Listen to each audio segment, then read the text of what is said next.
It's 7 o'clock. We'll call the meeting for the Tuesday, March 28th council meeting to order. Mr. Sparks, will you lead us in the pledge? I pledge allegiance to the flag of the United States of America and to the republic for which it stands, one nation, under God, indivisible, with liberty and justice for all. Thank you very much. Ms. Lees, will you call the roll? Mr. Ayer, Mr. Boyce, Mr. Davis, Here. Mr. O'Connor, Present. Mr. Peterson, Here. Mr. Schwartz, Present. Mr. Sparks, Here. Ms. Wiles, Present. Mr. Smith. Present. Mr. President, you have a quorum. Thank you. Approval of the executive session memorandum from our March 14th, 2023 meeting. Move to approve. Second. There's a motion and a second to approve the executive session memorandum from March 14th. This is a hand vote. All those in favor, raise your right hand. 7-0. Approval of the minutes for our March 14th meeting. Move to approve. Second. There's a motion and a second to approve the minutes for our March 14th meeting. This is also a hand vote. All those in favor, raise your right hand. 7-0. Approval of the agenda. Mr. President, I would move that we approve the agenda as presented. Second. There's a motion and a second to approve the agenda as submitted. This is a hand vote. All those in favor, raise your right hand. 7-0. Petitions or comments by citizens who are present. I do not have any, but if you do have a comment, you can fill out a slip outside and give that to Ms. Lees, and we will call you up. Council committee reports. Public safety, Mr. Davis. Thank you, Mr. President. We met March 14th, Mark Boyce, Pete Schwartz, and myself, and we met at Fire Station 74 that's been recently renovated. And Which one is that? this is the one out on Hague Road, Yep. out north of town. And that station does have a new baby box installed in it too that's getting ready to go into service. Chief Mitchell indicated that there's baby boxes already in place in the southern half of the county, but there's none in the north half, so this will take care of that for us. Chief Mitchell reviewed recent purchases of fire trucks to replace the old fleet, including a new one that was in the truck bay at Station 74. He also reviewed staffing for the fire department. He stated 8 new firefighters are in current recruit class and will graduate on March 31st. He reviewed the department's 5-year staffing goals with us and stated the city received a SAFER grant for $4.4 million for 3 years. This grant allows the department to work ahead on its 5-year staffing plan. Chief John Mann from Noblesville Police Department reviewed staffing for the police department. He stated overall strength for 2023 is set for 101 officers, and there's currently 93 with 5 new officers hired and 3 vacancies. He stated 4 new hires will graduate from the academy this May and hopes to hire 3 more officers in time to enter the September academy class. The police department is on track to complete its 5-year staffing plan. That's it. Any questions for Mr. Davis? What's the, I know Chad's here, but what's the match on the SAFER grant? Can you enlighten us on that? I can't remember. So it happens as old people, we can't remember anything. Good evening, Council. Chad Knet, Director of Public Safety. I don't recall off the top of my head the exact number, but it is there is no matching on it. No match? It is we propose to meet NFPA standards for staffing of our fire apparatus and for growing communities, and the SAFER grant comes back. It's a federal grant that allows us the salaries, including the initial hire costs, for those to get us up to the NFPA staffing for our fire apparatus. So we're going to be able to hire 15 people and pay their salaries for 3 years, which fits within where we would be in our 5-year staffing plan, but we just get a 3-year head start on it and get them staffed out now. So Okay. we'll be able to roll that right into our staffing plan budget as we go in through it just 3 years ahead of time. That's great. Absolutely. Thank you. Thank you. Any other questions? Not, we will move on to our bicentennial committee. Sure. report from Ms. Wiles. Sure.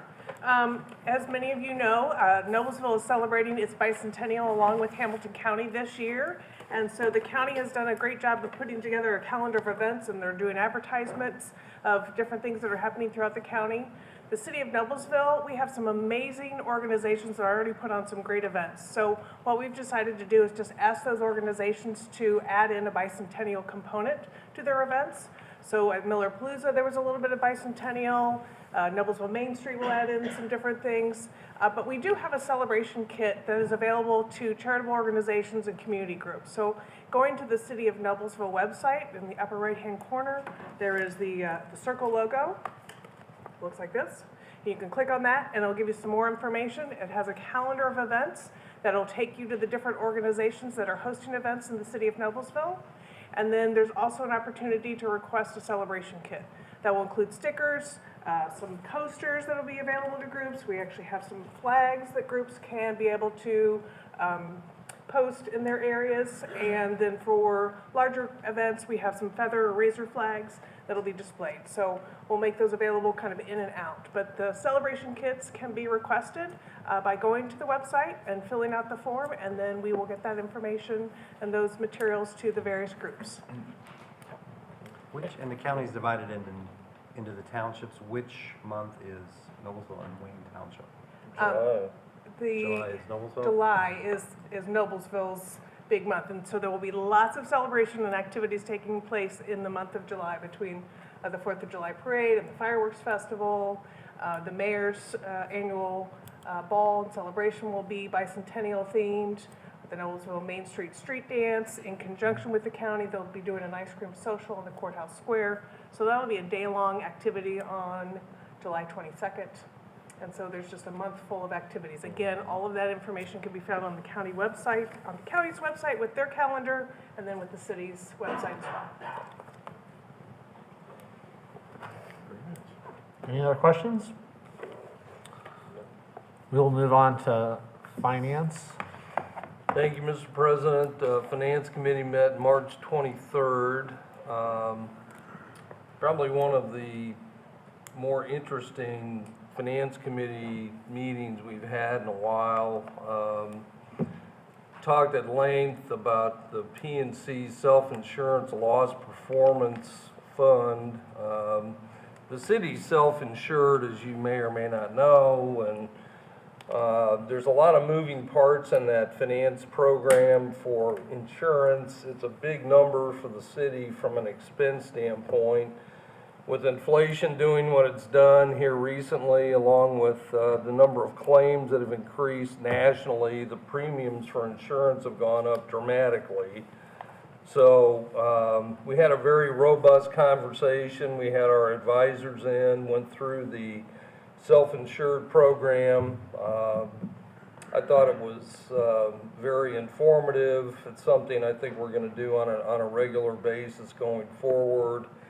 It's a substantial expense, so I think it's something that was, from a time standpoint, that was well spent. So we have saved a fair amount of money through the self-insurance program to the tune of about $729,000. But self-insurance can change based on claims, so I won't get into all the details, but at this point, the self-insurance program's working well, and we'll continue to monitor that on a go-forward basis. The second thing we discussed, and it's on the agenda tonight, is the bond authorization and tax abatement for Bastion Solutions. That received positive feedback. Unfortunately, we didn't have a quorum, so we couldn't bring it forward with a positive recommendation. Also, the claims were reviewed, but we'll need to approve those tonight. We were short one person for a recommendation. So the bulk of the meeting was insurance, but rightfully so, given the magnitude of the expense to the taxpayers in the city for that component part. So, Mr. President, that's my report. Thank you very much. We'll move on to approval of claims. Mr. President, would you like for me to give an economic development committee report? No. No? We're gonna Yes. push that one to next. I'm happy to do it. You can do it. Okay. That's fine. We saw, we met last week and we saw a presentation on, thank you. We saw a presentation, I haven't been cheered by the economic development. We saw a presentation on the Innovation Mile, which is the park that we are developing as a tech park, innovation park, between 141st and 69 from Oleo to Cynthia Ann Road. It's going to be an incredible project. It's going to really set the stage for central Indiana and maybe the country and some of the innovations in technology and the way it's being developed. It's really going to be fascinating. And I think that'll make its way through Planning Commission in summertime, June, July. It's really going to be a great program, and we've got great partners on that. We also saw a presentation on our marketing efforts across the country to attract innovative businesses and to attract life sciences and targeting those businesses. We are using the project we're going to see tonight as a model, and how we're reaching out, and the feedback we're getting from that has been really great. We got good numbers on who's opening that, who wants to be in Noblesville, and how do we go get them. And I thought it was a really great presentation. And that's all I remember from the meeting. So. We're doing that in conjunction with our partners with Blue Sky.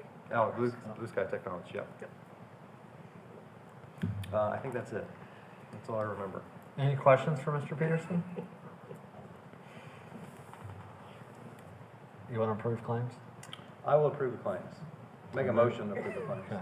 I'll second that. I'll approve them unilaterally. Yeah. There's a motion and a second to approve the claims. This is a hand vote. All those in favor, raise your right hand. 7-0. Previously discussed ordinances. Council to consider ordinance number 08-02-23, an ordinance authorizing the city of Noblesville, Indiana to issue its taxable annual appropriation economic development revenue bonds, Bastion Solution Project, and approving other actions in respect thereto as amended. Ms. Smith. Good evening. This ordinance was introduced at your February 28th meeting, and as you may remember, this authorizes the issuance of bonds in an amount not to exceed $9.5 million, with the potential to increase to $10.5 million if it is determined that we are required to fund a debt service reserve fund. $9 million will be made available to Bastion Solutions for upfront development costs. The ordinance had a few minor changes from the first reading, and you have been provided a red line copy of those. I'm happy to answer any questions and would ask for approval of this ordinance tonight. I realize we discussed this, there's an abatement also with this, but the abatement does not affect, it still keeps it right side up. Correct. That is what our financial estimates indicate. Thank you. Any other questions for Ms. Smith? Mr. President, I would move to amend ordinance 080223 as presented. Second? There's a motion and a second to amend ordinance number 08-02-23 as presented. This is a hand vote. All those in favor, raise your right hand. Mr. President? 7-0. I would move that we approve ordinance 08-02-23 as amended. Second. There's a motion and a second to approve ordinance number 08-02-23 as amended. This is a roll call vote.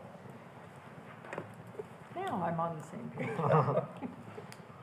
Mr. Davis. Aye. Mr. O'Connor. Aye. Mr. Peterson. Aye. Mr. Schwartz. Aye. Mr. Sparks. Aye. Ms. Wiles. Aye. Mr. Smith. Aye. 7 ayes, 0 nay. The ordinance is approved. Thank you very much. Thank you. Miscellaneous number 1, council to consider resolution RC-20-23, a confirmatory resolution designating an economic revitalization area and tax abatement for Bastion Solutions. Ms. Smith. Good evening again. Yes, as you said, this is a confirmatory resolution to establish the Bastion Solutions project as an economic revitalization area and approves a 10-year real and personal property tax abatement. The declaratory resolution was at your February 28th meeting. It does require a public hearing. It has been properly noticed. I'm happy to answer any questions you may have. Any questions for Ms. Smith? This is a matter of public hearing, so I will open the public hearing for resolution RC-20-23. Mr. President, Ms. Wild, please Ms. go Wild. ahead. Seeing no one come forward, I would move that we close the public hearing for Resolution RC-20-23. Second. There's a motion and a second to close the public hearing for resolution RC-20-23. This is a hand vote. All those in favor, raise your right hand. 7-0. Thank you very much. Mr. President, Ms. Wiles. I would move that we approve Resolution RC-20-23 as presented. Second. There's a motion and a second to approve resolution RC-20-23. This is a hand vote. All those in favor, raise your right hand. 7-0. Moving on to council comments.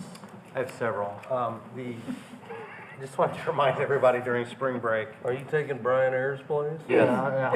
Yeah, if you can't find something to do in Noblesville, you're not looking. Okay, so we'll add that. And then also during spring break, the city is trying to catch up on some road projects, and I know the roundabout at 10th and Greenfield is under construction, so if everybody could remember to check the website. Those detours are posted. I'm not sure where they're posted, but you can find those and just check and be patient. So we're trying to get some stuff done quickly here in the next 2 weeks, but just a reminder that those are going on. Any other ones? No, that's really it. Okay. Yeah. Any other comments? Okay, we are adjourned. Cool.